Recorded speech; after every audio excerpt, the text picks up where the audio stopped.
सरकार की हुई वादे खिलाफी के खिलाफ आज देख सकते हैं कि करनाल में फिर से एक बार किसान आंदोलन जो छिड़ा था, किसान आज इकट्ठे हुए और साथ ही साथ खाप पंचायत भी एक साथ यहां पर आए हैं। जो वादे किए गए थे किसानों को लेकर, मुआवजा, ये बहुत से वादे किए गए थे, वो पूरे आज तक नहीं हुए हैं। उसी को लेकर आज फिर से जाट भवन में इकट्ठे हुए हैं सभी लोग और जो मुद्दा है यही रहा कि क्या कुछ आगे किया जाएगा। सरकार को फिर से घेरने की तैयारी यहां पर की जा रही है। तो सभी लोग यहां पर मौजूद हैं, खाप पंचायत से भी और साथ ही साथ किसान संगठन से भी सभी लोग मौजूद हैं। उनसे बातचीत करते हैं, क्या कुछ फैसले निकल कर आए हैं इस मीटिंग में और क्या कुछ आगे की रणनीति बनाई जाएगी, किस तरह से सरकार का घेराव किया जाएगा। तो राजेंद्र आर्य जी, आपने आज यहाँ पर जो मीटिंग हुई है, क्या कुछ उसका मुद्दा रहा और क्या कुछ उस मीटिंग में फैसले निकल कर सामने आए हैं? देखिए, हमारा सरकार के साथ समझौता हुआ था और प्रधानमंत्री जी ने जबान दी थी और उस जबान से प्रधानमंत्री जी, मुख्यमंत्री जी और भाजपा और अधिकारी और कर्मचारी फिरते नजर आ रहे हैं। और अगर अपने वादे सरकार पूरा नहीं करती, जो वादे किए गए थे, तो सरकार को नकेल डालने के लिए दोबारा से एक व्यापक स्तर पर देशव्यापी आंदोलन का आगाज किसान और खापें हरियाणा प्रदेश की जनता कर सकती है। और इस बार हरियाणा प्रदेश का जो नेतृत्व है वो हरियाणा के किसान अपने हाथों में लेकर और आंदोलन को अंतिम फैसले तक पहुंचाएंगे। जिस तरीके से सरकार ने जो शहीदों को मुआवजा देने बारे और पर्चे वापस लेने के बारे जो समझौता किया था, अभी तक हरियाणा सरकार ने कोई औपचारिक घोषणा या श्वेत पत्र जारी करके या मीडिया के माध्यम से जनता को प्रदेश की ये नहीं बताया है कि हमने इतने लोगों को मुआवजा दे दिया और इतनों को नहीं दिया है। और जो संयुक्त किसान मोर्चा ने हरियाणा के अधिकारियों को और मुख्यमंत्री को जो सूची शहीदों की सौंपी थी, उनमें से बट परंतु लेकिन किंतु और गैर जरूरी ऑब्जेक्शन लगाकर लोगों को उनमें से शहीदों को काटा जा रहा है। शहीदों का अपमान है। शहीदों के परिवार के साथ सरकार जो ये बेअदबी कर रही है, इसका खामियाजा सरकार को भुगतना पड़ेगा। और पर्चे वापस नहीं हुए हैं। कैमला में मेरे ऊपर एक पर्चा दर्ज था, वो पर्चा वापस होने का मेरे पास कोई सूचना नहीं है। मेरे पिछले 10 पर्चे उठा लिए गए हैं। ये जो हमने 2019 में बादशाह शुगर मिल जो एनजीटी ने बंद कर दी थी, उसका बादशाह शुगर मिल को चलवाने के लिए एक छोटी सड़क रोकी थी और हमारे सैकड़ों लोगों के चालान पेश कर दिए गए हैं। मेरे पास धारा 144 के उल्लंघन के, 288 के, इनकम टैक्स के मेरे पास काफ़ी नोटिस आए हैं और मेरे 12 के करीब चालान कोर्ट में सरकार ने पेश कर दिए गए हैं। तो सरकार बदले की भावना से काम कर रही है। सरकार की नीयत जो है वो समझौते की नहीं है। और जिस तरीके से हरियाणा में सीआईडी की जिम्मेवारी लगी थी, भी सीआईडी शहीदों के परिवार की शहीदों की रिपोर्ट एक पेश करेगी और सीआईडी चीफ इस मामले में जज हैं। तो सीआईडी सीबीआई की तरह बर्बर तरीके से सीआईडी से भी ऊपर रवैया सीआईडी इख्तियार किए हुए है और लंबा खींच रही है मामले को, जिस तरीके से सीबीआई खींचती है। और शहीद परिवारों के साथ बेअदबी हो रही है, उनको मुआवजा नहीं दिया जा रहा। इन सब के बावजूद क्या महत्व रह जाता है प्रधानमंत्री की जबान का, जो हमें दिया गया था लिखित में, उसका क्या महत्व रह जाता है। और खाप और किसान जो ये पंचायती लोग हैं, खापे और किसान, लहू और मांस का, खून और नाखून का हमारा रिश्ता है और हर संघर्ष में हम इकट्ठे मिलकर लड़ाई लड़ेंगे। सरकार जाट और नॉन जाट में और क्षेत्रवाद में प्रदेश को बांटने की कोशिश ना करे। और सरकार ये कहती है अभी दक्षिणी हरियाणा में और उत्तरी हरियाणा में हमारा विरोध नहीं है और ये आंदोलन जीवी है। हम ये कहना चाहते हैं, हम उत्तरी हरियाणा और दक्षिणी हरियाणा में खापों को पुनर्जीवित करके, पुनर्गठन करके और मजबूती से खाप और किसान संगठन और जनता मिलके ये लड़ाई मजबूती से लड़ने जा रहे हैं। और हमने 2 फैसले लिए हैं। पीपली में जिस तरीके से 10 सितंबर को 2020 को बर्बर तरीके से लाठियां मारकर किसानों के सिर फोड़े गए थे, 10 सितंबर को हर वर्ष एक किसान सम्मान समारोह पीपली में मनाया जाएगा। और 10 जनवरी 2021 को जो कैमला गांव में जिस तरीके से किसानों ने एक शौर्य दिखाया था, महिलाओं की भी उसमें भागीदारी रही थी, तो ये कैमला गांव की तरफ से विशेष अनुरोध हमारे ऊपर आया। हालांकि वहां विधायक का, मुख्यमंत्री का और बीजेपी का दबाव बनाने की कोशिश कर रहे हैं कैमला गांव के लोगों पर। हम कैमला गांव में हर 10 जनवरी को किसान, मजदूर, नौजवान शौर्य दिवस समारोह एक मनाने की आज यहां से घोषणा कर रहे हैं। और हर 10 जनवरी को लंगड़े बाबा की पूजा करने के बाद, वहां हवन यज्ञ के बाद हर 10 जनवरी को कैमला में, जो कैमला को एक सेंटर राजधानी बनाया जाएगा किसानों की, और हर 10 जनवरी को किसान, मजदूर, नौजवान समृद्धि सत्संग के रूप में वहां मनाया जाएगा। और तो घोषणा की गई है कि 10 जनवरी को शौर्य दिवस मनाया जाएगा कैमला में। वहीं 10 सितंबर में भी जो पीपली में कहा जा रहा था, पीपली में किस तरह से किसानों के ऊपर अत्याचार हुआ था, तो उसको लेकर भी फिर से बाहर आएंगे। तो सरकार को फिर से घेरने की तैयारी है।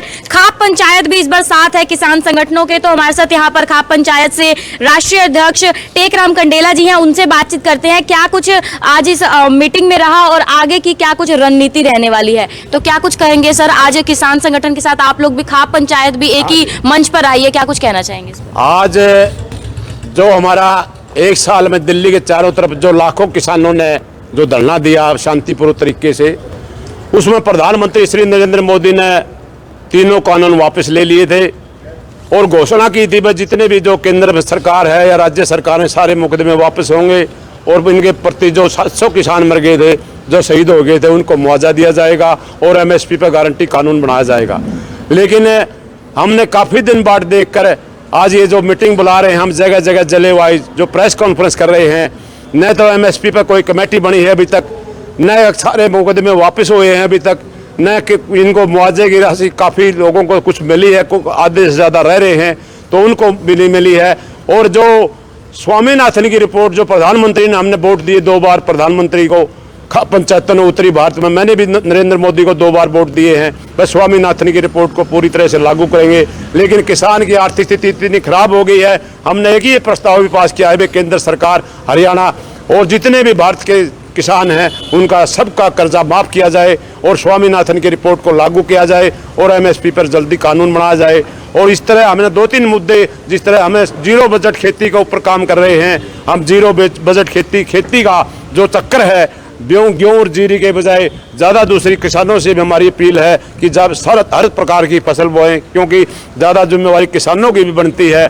उसके लिए हम आज की मीटिंग, वरना कोई आंदोलन करना हमारी मजबूरी हो जाएगा। हम केंद्र सरकार और हरियाणा सरकार से मांग करते हैं कि 15 दिन के अंदर ये हमारी बात को सुने और वार्ता करे, मुख्यमंत्री करे, प्रदेश के या गृह मंत्री करे, कोई भी करे। इस तरह की आज को बात लेकर हम यहाँ जाट धर्मशाला में जो छोटूराम भवन है इसमें इकट्ठे हुए हैं। तो गुस्सा जो है इस बात का है, सरकार की तरफ से वादे किए गए थे लेकिन वो पूरे नहीं किए गए, चाहे वो मुआवजे के थे या फिर पर्चे वापस लेने के, वो भी अभी तक नहीं हुआ है। तो उसी को लेकर आज जाट भवन में सभी लोग यहाँ पर इकट्ठे हुए हैं, किसान संगठन वही साथ में, खाप पंचायत भी। तो जोगिंदर लाठर भी हमारे साथ जी मौजूद है, उनसे बातचीत करते हैं। तो सर, लखीमपुरी जो कांड हुआ था उसमें भी पैरोल दे दी गई है, उसमें आपका क्या कहना है? देखो जी, हमारे यहाँ तो अपना जाट भवन में सर्व खाप पंचायत के अध्यक्ष हैं हमारे कंडेला जी, राजेंद्र आर्य जी। इन किसान संगठनों से एक निवेदन आया कि भाई हम जाट भवन में अपना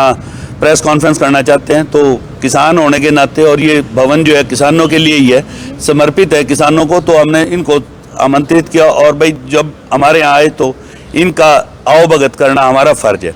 तो हम भी यही चाहते हैं कि भाई जो प्रधानमंत्री जी ने और मुख्यमंत्री महोदय ने जो वायदे किए थे किसानों के साथ, उनको पूरा किया जाए। क्योंकि देखो, प्रधानमंत्री एक सुप्रीम पावर हैं अपने हिंदुस्तान में। तो जब उन्होंने ये कहा था कि भाई तीनों काले कानून वापस ले लिए हैं, जो एमएसपी पे गारंटी कानून बनेगा उसके लिए एक कमेटी बनाएंगे और स्वामीनाथन आयोग की रिपोर्ट लागू करेंगे, और जो ये पर्चे दर्ज हुए हैं किसानों पे, उन पे वो वापस लिए जाएंगे। जब एक समझौता हो गया तो हमारे किसान, बड़े बड़े किसानों ने प्रधानमंत्री जी की बात पे विश्वास कर लिया और उनकी विश्वास करके वो आंदोलन शांतिपूर्ण ढंग से चला, समाप्त कर दिया। लेकिन अब सरकार जो है इसमें कोताही बरत रही है। ना तो किसानों के जो मुकदमे थे वो वापस हुए हैं, ना एमएसपी पे कोई कमेटी बनी है।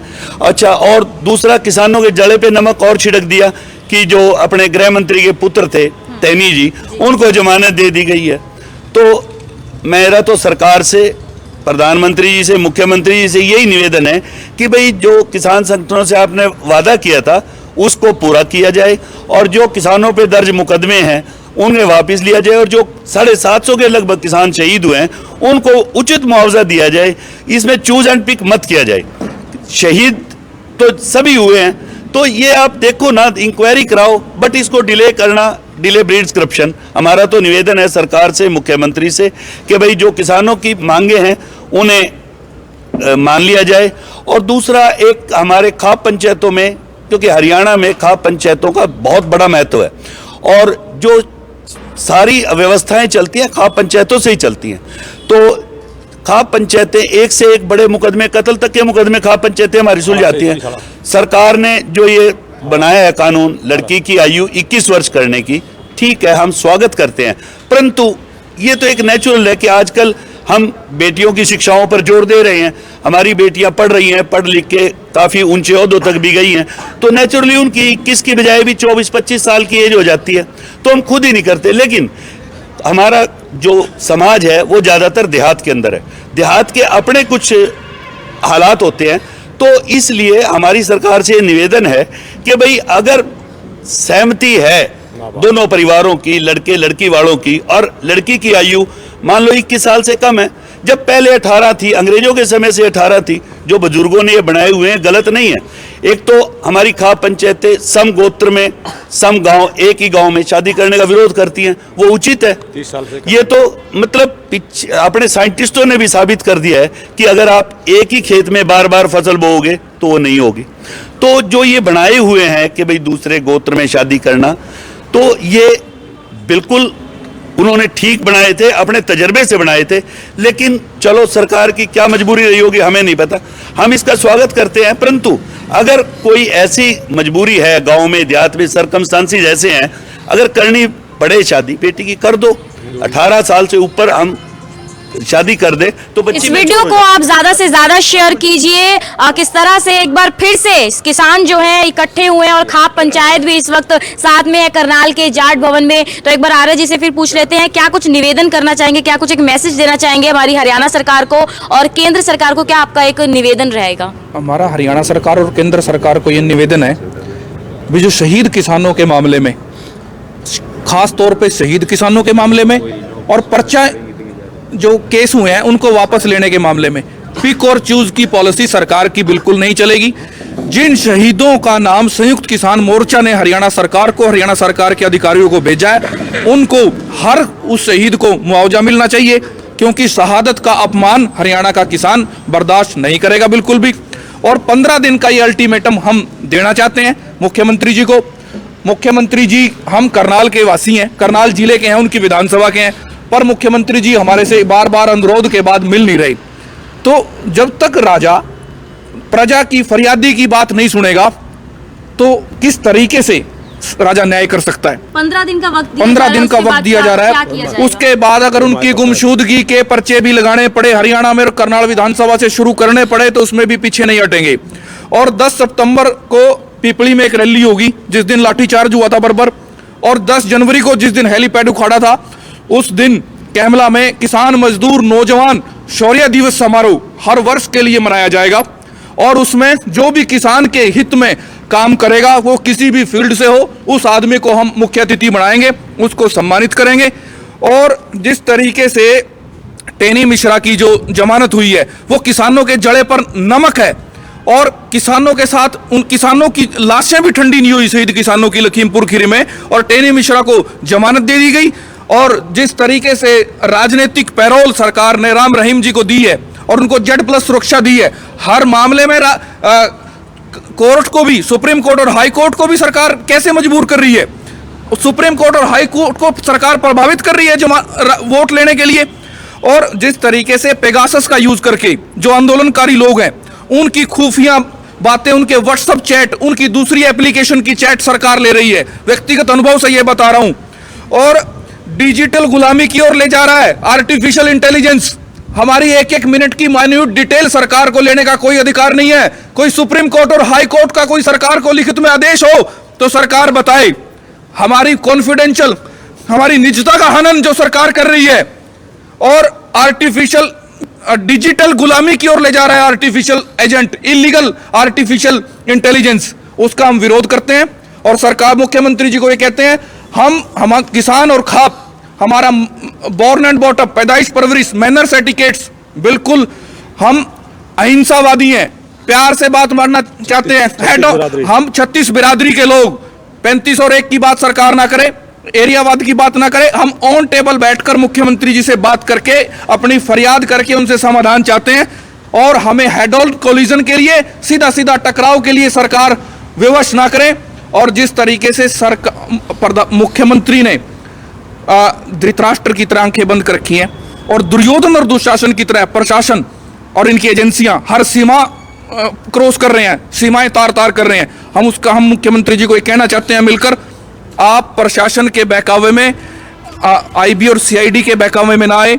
ये वही लोग हैं जिनकी वजह से आपको आंदोलन के समय गलत फीडबैक दिया गया था और इनकी रिपोर्टों के आधार पर ही सरकार को 100 प्याज भी खाने पड़े, 100 जूत भी खाने पड़े और 100 रुपए मुआवजा भी देना पड़ा। आपके जो कर्मचारी हैं वो आपकी बदनामी करवाने में लगे हुए हैं और इनकी बातों को दरकिनार करते हुए और हर किसान को, शहीद किसान को मुआवजा शीघ्र अतिशीघ्र दिया जाए। तो 15 दिन का अल्टीमेटम भी दिया गया है सरकार को। वहीं ये कहा जा रहा है कि 10 सितंबर को पिपली में एक रैली निकाली जाएगी, वहीं 10 जनवरी को हर साल शौर्य दिवस कैमला गांव में मनाया जाएगा। जिस तरह से हेलीपैड वहां पर उखाड़ा गया था जब मुख्यमंत्री आए थे, तो इस तरह से फैसले यहां पर लिए गए हैं। वहीं साथ ही साथ ये भी कहा जा रहा है जो सरकार की तरफ से वादे खिलाफी हुई है, कहा जा रहा था कि मुआवजे मिलेंगे, वो मुआवजे भी सबको नहीं मिले हैं। औपचारिक तौर पर सरकार ने अभी तक नहीं बताया है कि कितनों को मुआवजा मिल चुका है। वहीं साथ ही मुआवजे के साथ साथ जो पर्चे दर्ज हुए थे वो पर्चे भी अभी तक कहा जा रहा है वापस नहीं लिए गए हैं। तो ये कुछ बातें थी और साथ ही साथ जो लखीमपुरी कांड में जो टैनी मिश्रा को जमानत मिली है उसको लेकर भी काफी गुस्सा है किसान सभी। और बाबा राम रहीम को जिस तरह से बाहर निकाला गया और Z+ सिक्योरिटी मिल रही है तो वो भी एक काफी बड़ा मुद्दा बाहर निकल कर आ रहा है। तो वहीं इसी को लेकर, इन मुद्दों को लेकर आज जाट भवन में किस तरह से सभी किसान संगठन और खाप पंचायत एक ही मंच पर आती हैं और ये कुछ फैसले लिए जाते हैं। तो आप लोगों से यही अपील रहेगी कि वीडियो को ज्यादा से ज्यादा शेयर करें। कीर्ति कथूरिया, करनाल ब्रेकिंग न्यूज।